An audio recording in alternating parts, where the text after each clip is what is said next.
Siyanimukela bazalwane egameni lenkosi yethu Jesu Kristu eCathedral Church of All Saints. Sisesontweni leshumi nambili emva kwaPentecost.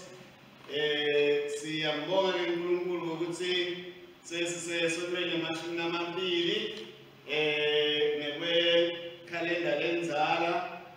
Tifundo talomhlaketi yatholakala ekhasini 56 kulectionary yethu encwadzini yetifundo bese tiyatholakala na page 271 encwadzini yenkonzo noma i-prayer book.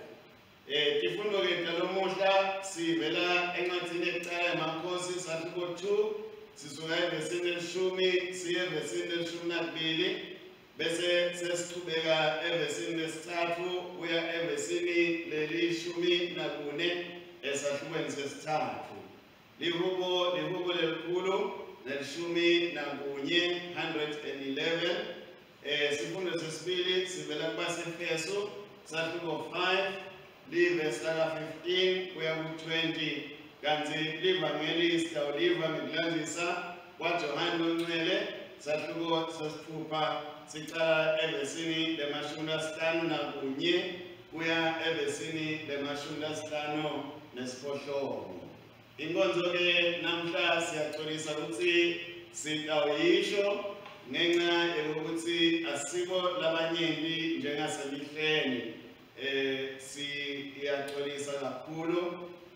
Namhla sinaye dzadzewethu lositsethelako Jacqueline bese sisiba nomfundisi Mabuza lotabe asendela sigaba sekucala senkonzo iSynexis. Amen. Inkonzo iyaqhubeka ekhasini 104. Inkosi ayibe nani? Ayibe nawe futhi. Dumisani inkosi. Yidumiseni ninetinceke tenkosi.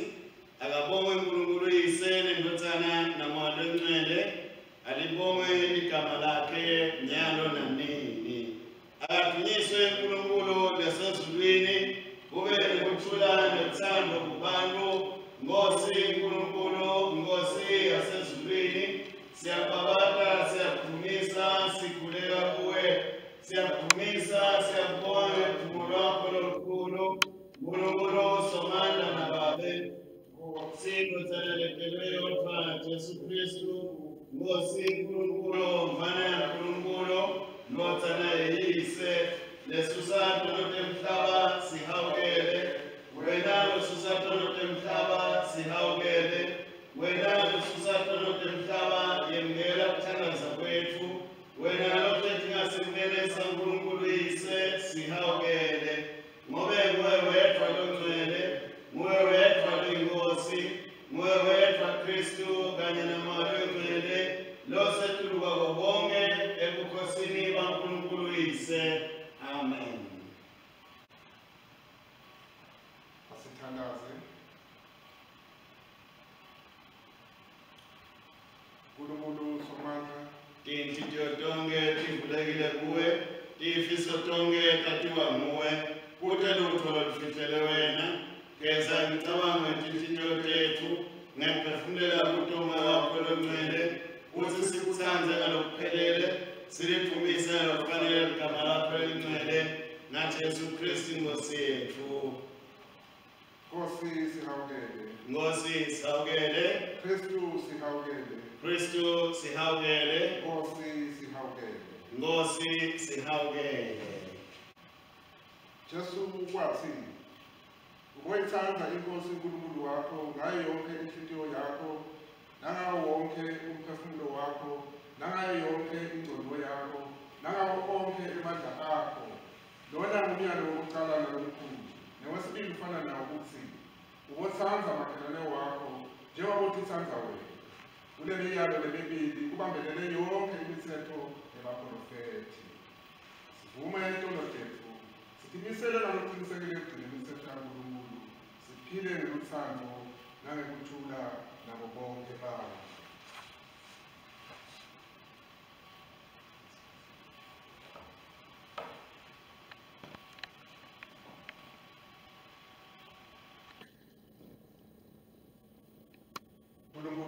amandla.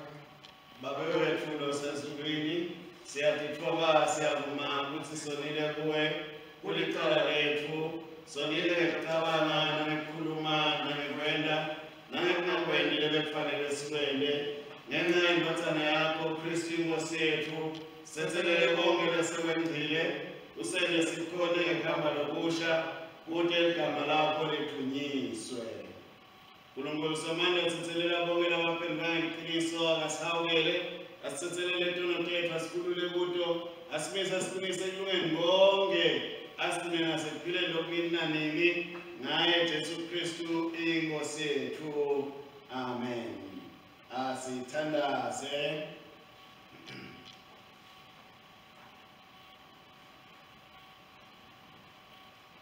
Sithandaza kanye kanye sithi, Nkosi Jesu, nguwe sinkwa lesiphilako, sondle ngempilo yakho kude siliqondisise iqiniso lakho, sibone nobukhona bakho emkhathini wethu, ngobe uphila usana babe namoya longcwele, uNkulunkulu munye phakathe naphakathe. Amen. Silalele sifundo sekuqala. Sifundo sekuqala sibhalwe kuMakhosi ekuqala yesibili, sitawufunza kusukela kuverse 10 siye kuverse 12, bese sidlulela siya ku-3 verse 3 siya ku-14. Davide wase uyakhothama wangcwatshwa edolobheni laDavide, abesebuse isizwe sama-Israyeli iminyaka engu-40, iminyaka lesikhombisa bebusa eHebroni, kwathi engu-33 babusela eJerusalema. Ngakho Solomoni wahlala esihlalweni sobukhosi seyiseDavide, ubusa kwakhe kwatima.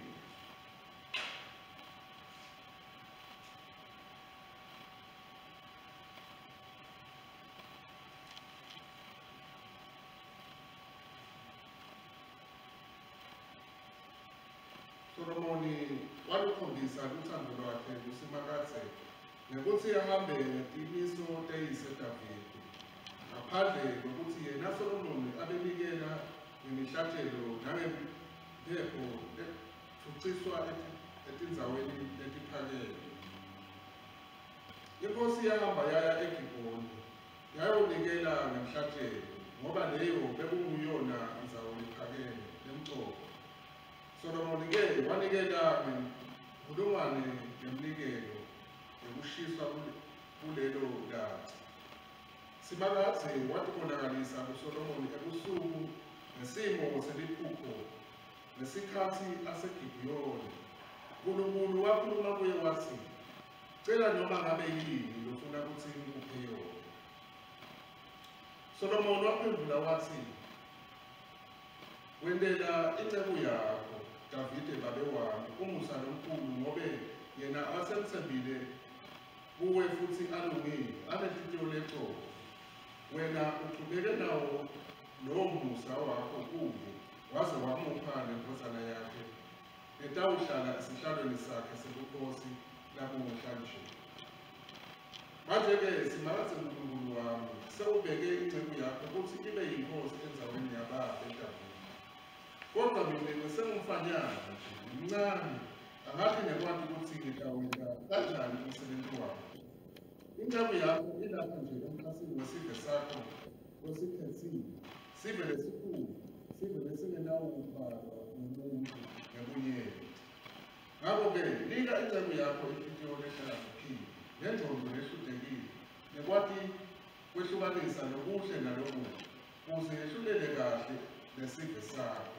Ngobe ngubani nje longakhona ukubusa nesizwe sakho lesikhulu kangaka. Simakathe kwamjabulisa ukuthi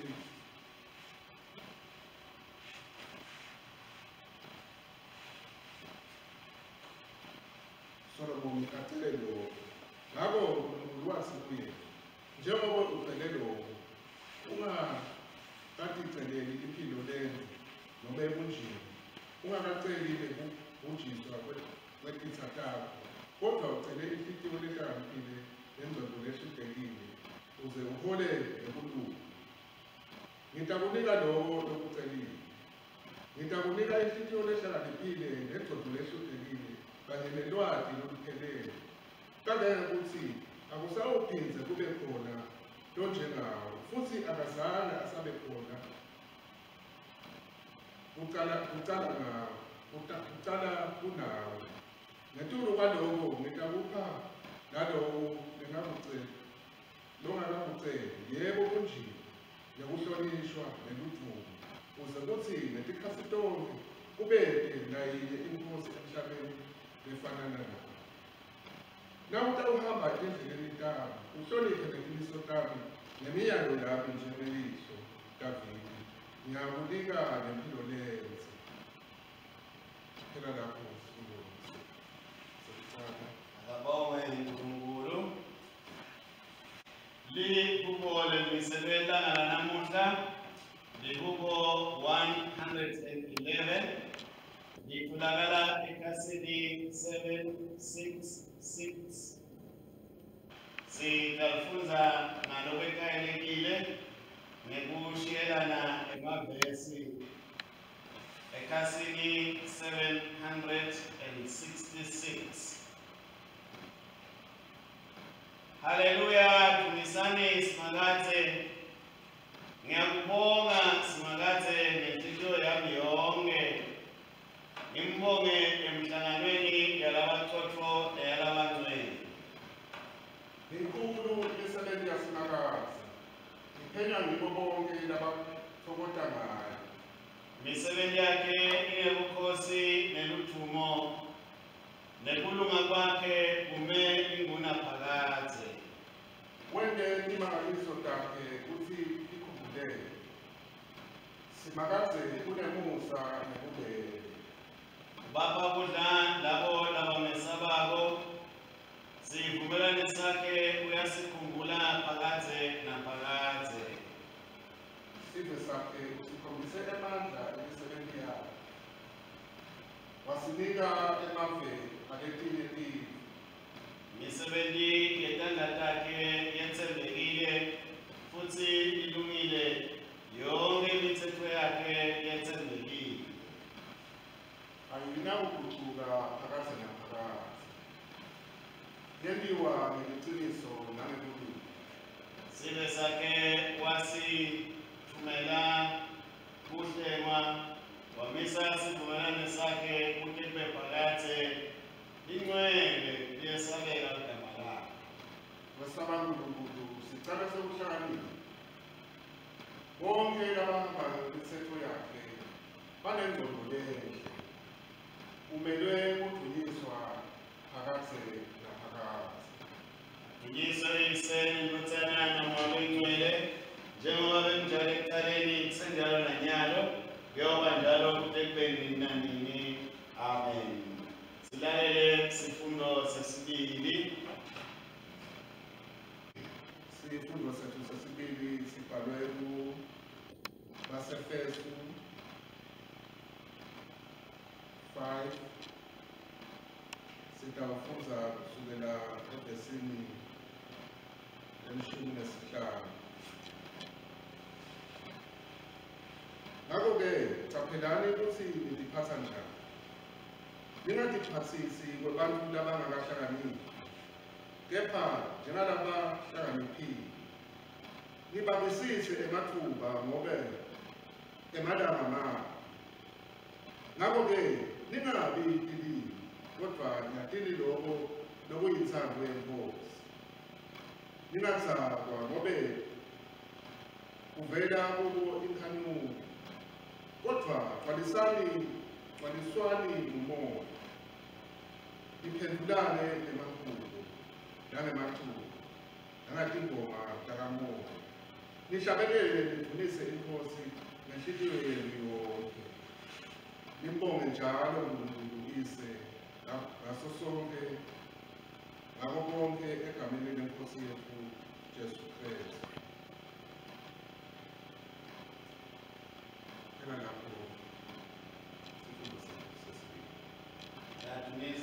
siyabonga uNkulunkulu. Sukuma sisho ingoma number 19 letholakala ekhasini 358 ku-Tincwadzi Ntetfu Tenkonzo ku-prayer book page 358 ingoma number 19.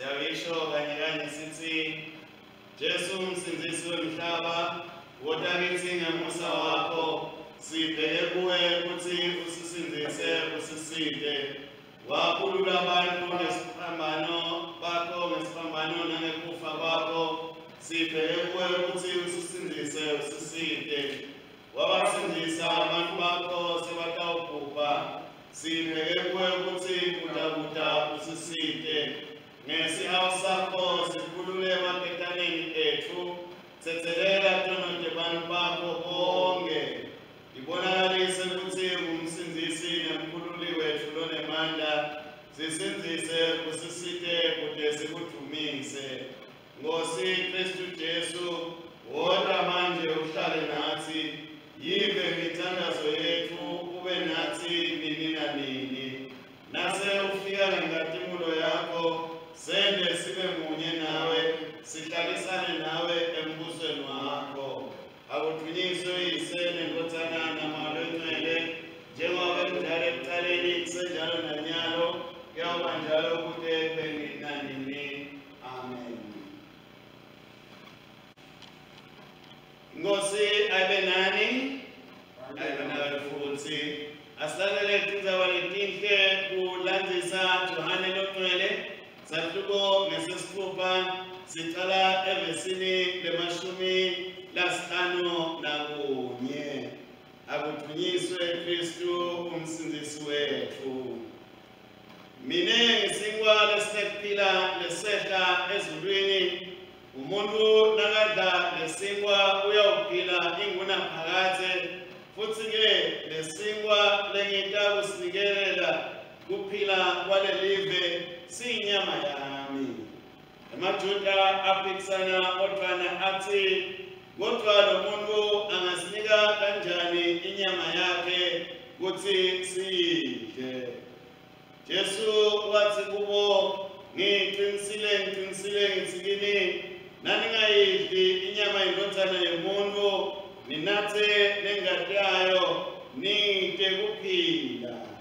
Lodla inyama anathe nengadi yami unekuphila lokuphakathe mineke ngemhla wekuphela ngiyakumvusa aphile ngobe inyama yami iwunda sibili nengadi yami isinatho sibili. Lodla inyama yami anathe ingadi yami unekuphila uhlala kimi nami ngihlala kuye njengobe babe kulophila angithumile lophilako angithumile nami ngiphila ngababe kanjalo-ke lodla mine utawuphila ngami. Lesi-ke sinkwa lesehla ezulwini asifanani nesinkwa lesadliwa bokhokho benu babuye bafa. Lodla lesinkwa uyawuphila kuze kube phakathe. Nali-ke livangeli laKristu. Abonge Kristu umsindisi. Sifisa siyambingelela bazalwane enkonzweni yethu isaqhubeka namhla intshumayelo yethu sithi Jesu Kristu lo sinkwa sekuphila sibili. Siqhubeka-ke kuyithatha le ntshumayelo ekhasini noma-ke ifundweni isifundo sekuqala lesimakhosini ekuqala sahluko sesibili livesi leshumi kuya evesini leshumi nambili siqhubekele evesini lesithathu kuya evesini leshumi nakune esahlukweni sesithathu nasekubeni lelikhulu nelishumi nakunye nakubasefeso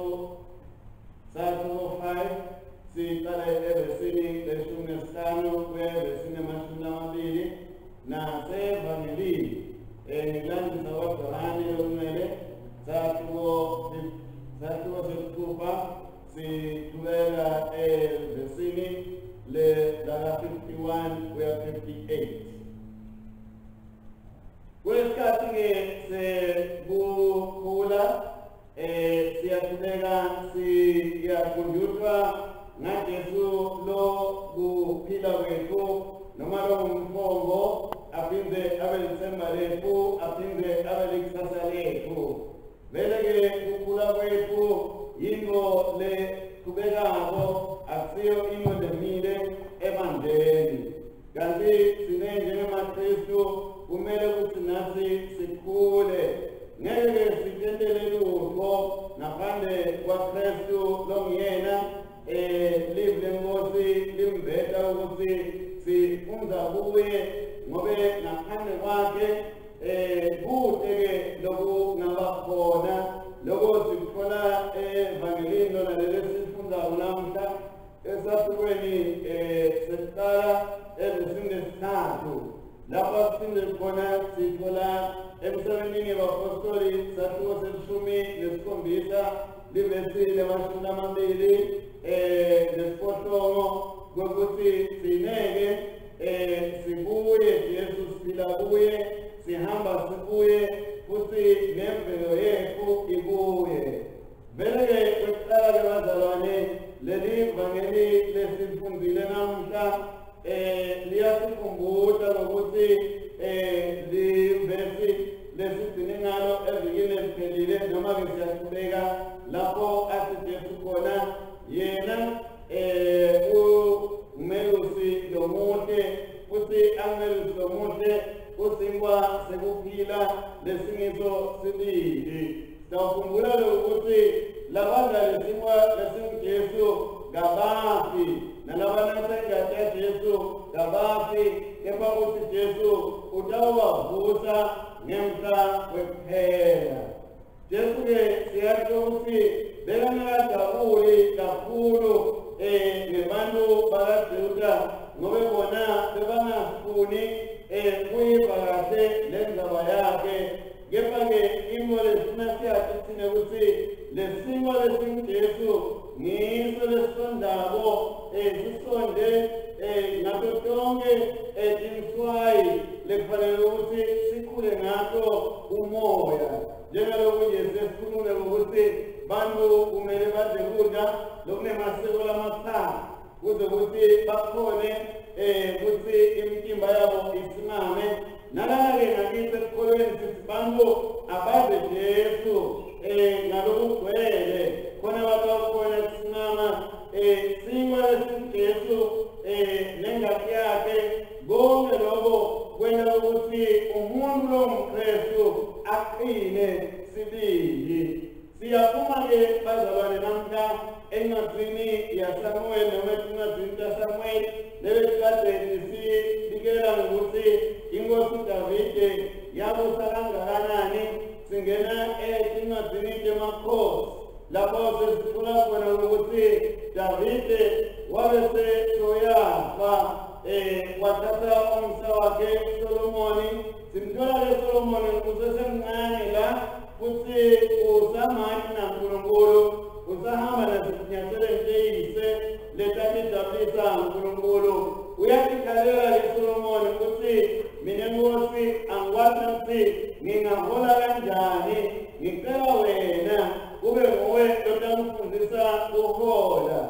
Lokho bekwamjabulisa kakhulu uNkulunkulu ngokuthi Solomoni akacelanga kunjina, akacelanga ukuthi akubulawe isitha sakhe, futhi akacelanga ukuthi abe umuntu lovelele emhlabeni.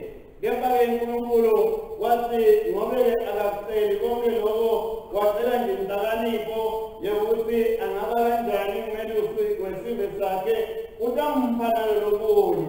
Wamupha-ke uNkulunkulu uzowena sesithembiso ukuthi kulokhu lenkupha bona kude inkosi leyake yaba nabo phambilini, futhi kude nenkosi etaba nabo ngasemva kwakho. Ngakho-ke siyabona ukuthi uNkulunkulu labafundako iBhayibheli bayazi ukuthi eBhayibhelini nasikhuluma ngenhlakanipho phela sikhuluma ngalo Jesu. Lo singwasekupila Jesu, who is the wisdom of God. Ngilo ke lakucela-ke Solomon lana wacela le nhlakanipho lenjesu. Ngiyo le nhlakanipho lenjesu ekuthiwa asidle sinathe kuze ukuthi siphile, kuze ukuthi Jesu asivuse ngemhla wekuphela. Siyathola ukuthi ehubeni lanamuhla nalo mbhali walelihubo lomDavide naye uyasikhombisa ukuthi uNkulunkulu wethembekile kulabo labamethembako. uNkulunkulu ubendela konke labo lababheke nje yena bangakabheki engxenye.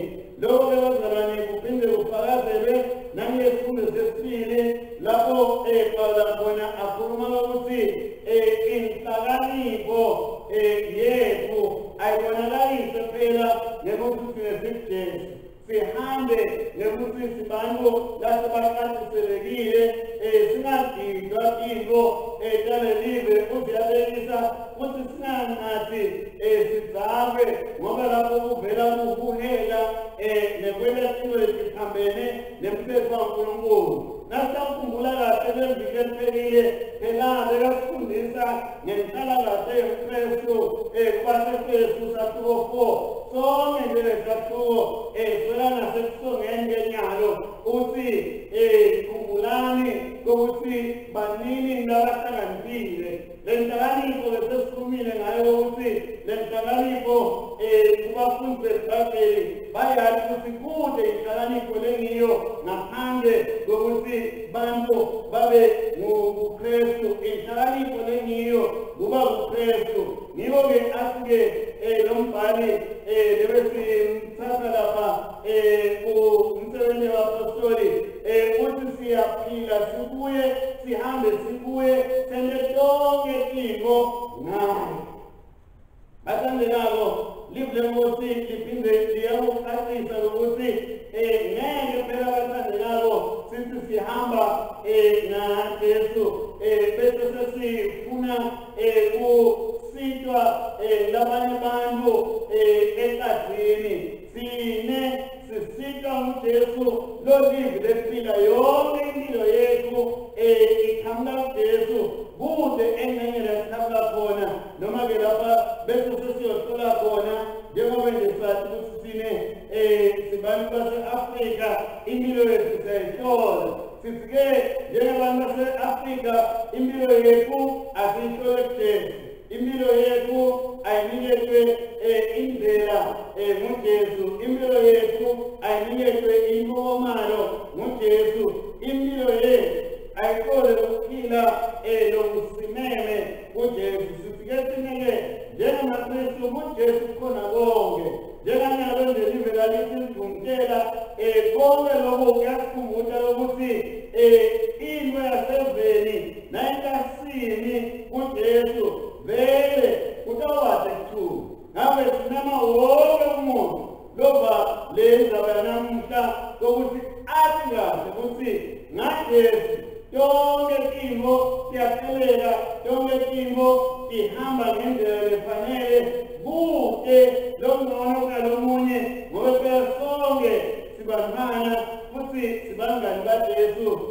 Jesu kona evangeli uyabe sesipromota noma-ke asiphakamise kancane athi ngeke ngisambita njengabafundi bami, kepha ngibita nabangani bami ngoba umngani wathi konke lokwenziwa ngumngani wakhe.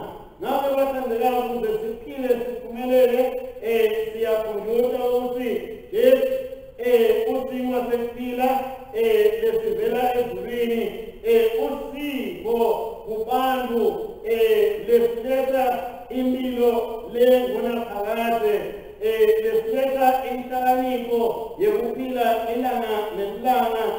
Nangabe sidla kulesingwa siyathola ukuthula, sithole nempilo nenze, sithole nekuceba lokungiko lokuthi tonke izidingo zethu siyahlangabezeka kuNkulunkulu njengokwembono yakhe.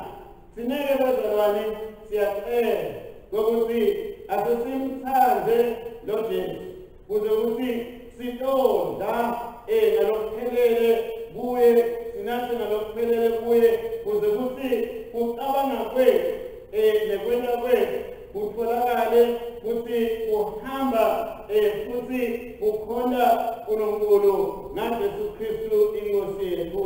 Amen. Asithandaze. Baba wethu siyakubonga ngokuthi usithumelele Jesu Kristu umelusi lolungile lokhulu lololivelo nemhlambi wakhe. Egameni lakhe phakamisa imithandazo yethu, sithandazela umndeni waNkulunkulu, ive, lihlanga, bantu nesilili, nabo bonke labalandele isinkwa sempilo senicinile. Nkosi ngemusa wakho. Yiva ukuthandaza kwethu. Siphe njalo oNkosi, kusebenzela kudla kwaphakade. Usisa umsebenzi waleli bandla emimangweni yethu nasesizweni. Kuthi labaningi batawumukela Jesu njengoKristu umsindisi, baphinde bakholwe ukuthi nguye isinkwa sibili sokuphila nesivela ezulwini. Siphe ukuthi singahlali sihlambele noma swabele lutho ngaphandle kwaKristu nekulunga kwakhe. Nkosi ngemusa wakho. Yiva ukuthandaza kwethu. Siphe ukumbana ekuhlukaneni kwethu, ukubana esikhundleni sekungevanga, nekuthula esikhundleni sekudala. Kude kwanze kwelivangeli lakho uqhubeke ungamiswa lutho, nemoya weluthando uqhubeke njalo. Yenda abafundisi bethu bafunde ukuxolelana nokusebenza ndawonye. Wende emabandla ethu aphakamisane ekukhuleni kuKristu nemakonzo onke athi kokuthi lokusihlanganisa simabandla ngoKristu. Nkosi ngemusa wakho. Yiva imithandazo yethu. Ngamoya wakho longcwele Nkosi, gucula isimo sethu sekudala sibe idalwa letinsha kuKristu. Senze sikhole sibandelela ezwini lakho nakuma-sakramente akho, kude sibeke eceleni izinkhanuko zethu tenyama, sempathiswe kungcwele nekulunga, sifane naKristu. Nkosi ngemusa wakho. Yiva ukuthandaza kwethu.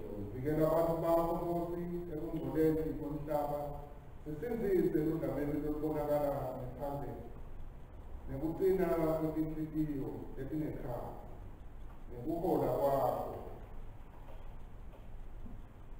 lokulungile. Kwazisa ukusate ugcine baholi bethu ukuthi basukolele ngendlela lengiyo, bahambe ngemthetho coco evenileyo. Ngamoya wakho longcwele ucula inhliziyo letinkulu nelivangeli lakho, kude kuthi kuthula lokungiko nekuhola nobucoco kusimame evenileyo. Nkosi ngemusa wakho. Yiva ukuthandaza kwethu. Yehlisa amandla akho ekuphilisa kulabo labaphathekile. Sikhumbula ikakhulu labo labaguliswa ngumahazane naletinye tifo leticakile esibulalayo talezinsuku tekugcina. Ngokwethando yakho abasinze isiphetho sevuko yakho, ngokukholwa baphile bakunike ludumo njalo. Phani moya wakho kulabo labagumele abanesidumbu nalabo labalila nekushiywa nehlobo zabo, ikakhulu imindeni labeyifihla ihlobo zazo kulaba labo. Ngenisa lokholo lwabo baqinisekise ukuthi uhlala unabo kude kuzo tonke izinto. Nkosi ngemusa wakho. Yiva imithandazo yethu. Uhlala njalo nabantu bakho Nkosi Nkulunkulu, hhayi ngaloko lesikufunayo, kepha ngaloko lesikudingayo. Usipha inyama leyonda imizimba yethu, wonda nemiphefumulo yethu ngawo umzimba nengazi wendodana yakho uMsindisi wethu, imana sibizezela ezulwini. Ize wonde imimoya yethu ngelivi lakho eliphilayo nalekusebenzako sithe ukuthi bongenza ukukhulu ngaletifo takho singanamkhawulo usenze siyekele khonona nokuphila esikolweni inkosi siyamusa wakho nekwazi ukunakekela kwakho babe sibeka phambi kwakho lesi sicelo sethu ukuze usizo uhlobise livi lakho kusonde nangesinkwakho ukuphila Jesu Kristu ukuthi umjobo lwakho lokho sicela ngaye umfeli wethu Jesu Kristu. Amen. Ibandla usukume silekele kwethu sedlulile ekufeni sangena empilweni ngoba sisenza abazalwane noma mthandi umzalwane wakhe usathethe ekufeni kuthula kwenkosi akube nathi ngesikhathi sonke akwanze.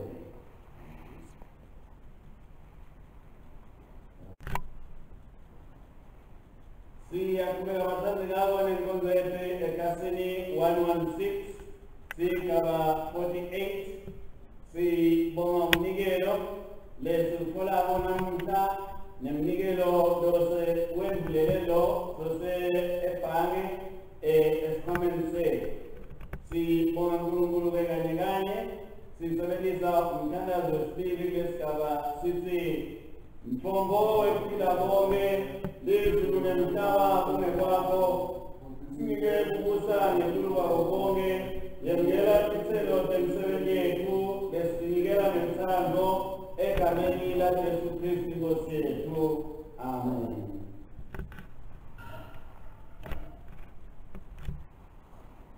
Yabonga Nkosi uNkulunkulu mdali konke ngemthwalo singanasingwa lesivela emhlabathini sipheketeleza abantu lesitakuba singwa sesiphila lithi akabonge uNkulunkulu nini nanini.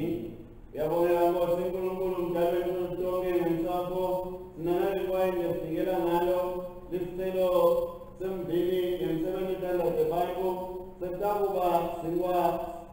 sesitakuba indlebe yensindiso kithi akabonge uNkulunkulu nini nanini. Sitawusebenzisa umthandazo wekuqala wokubonga ekhasini lelilandelayo. Inkosi ayibe nani, ayibe nawe futhi. yenyusani inhliziyo zenu. Siyapenyusela enkosini. Asiyibonge inkosi uNkulunkulu wethu. Kufanele kulungile ukubonga nekudumisa. Kufanele impela umsebenzi nenjalo yethu Nkosi Baba yasezulwini uNkulunkulu somandla wemini nanini. Siyabonga isikhathi sonke nasezindaweni zonke naye Jesu Kristu indodana yakho leyodwa inkosi yethu.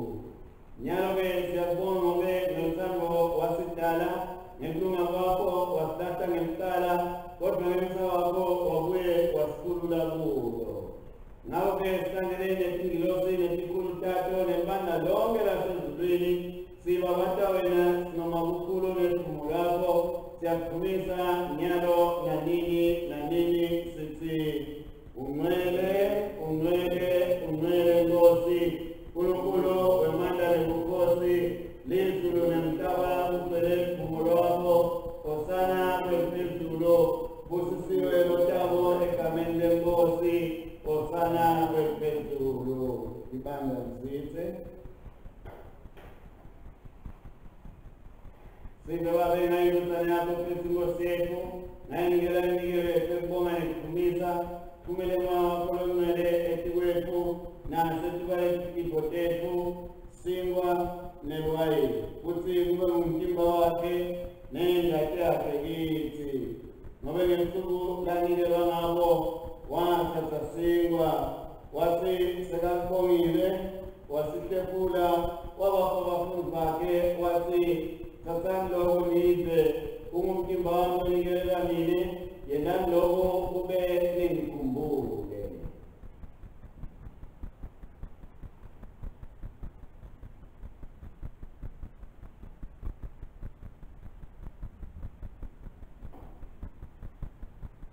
Usinga ukudla wathatha indlebe asakubongile wabanika yona wathi nathani kuyo nonke ngoba lokhu ingatshani esimele sihlala sitheleleni nalabanye bethu seleletono enandonge thina sitonke tekuyinatha kwenu kube ningikhumbule.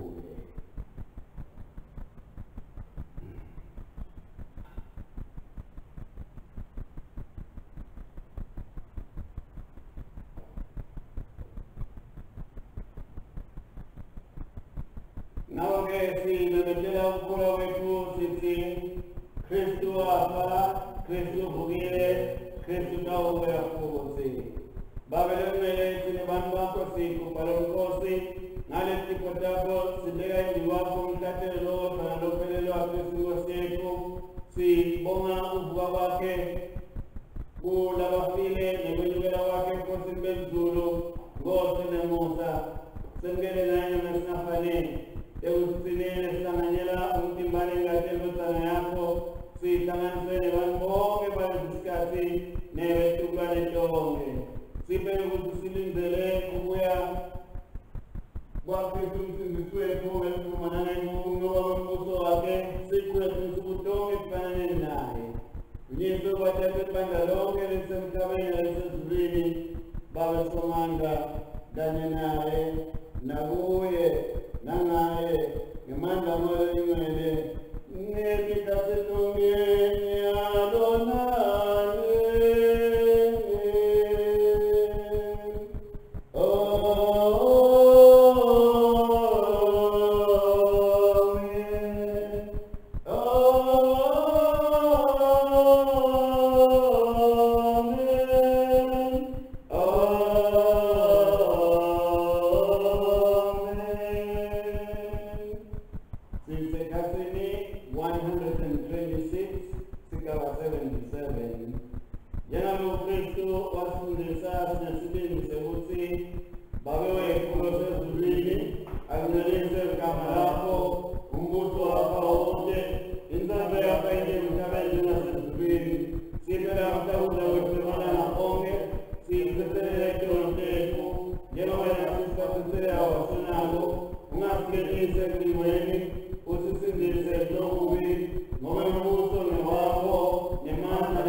Babemika tumanda, sinikela kubo yena Yesu Kristu Nkosi yethu, kube sekumthathela lophilako, sithumele vele mandama wakho lomele, sambe sebenzele thumane Nkosi bakho. Uthula uNkulunkulu wena bonke afithi inhliziyo yethu nemicabango yethu, simathi uNkulunkulu simthande nendodana yakhe Yesu Kristu inkosi yethu, nesibusiso saNkulunkulu somandla, uyise nendodana namoya engcwele, asibekithi njalo kude kube nini nanini. Amen.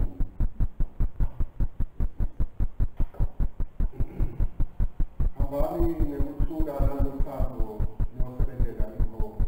Egameni laKristu. Amen.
Yeah.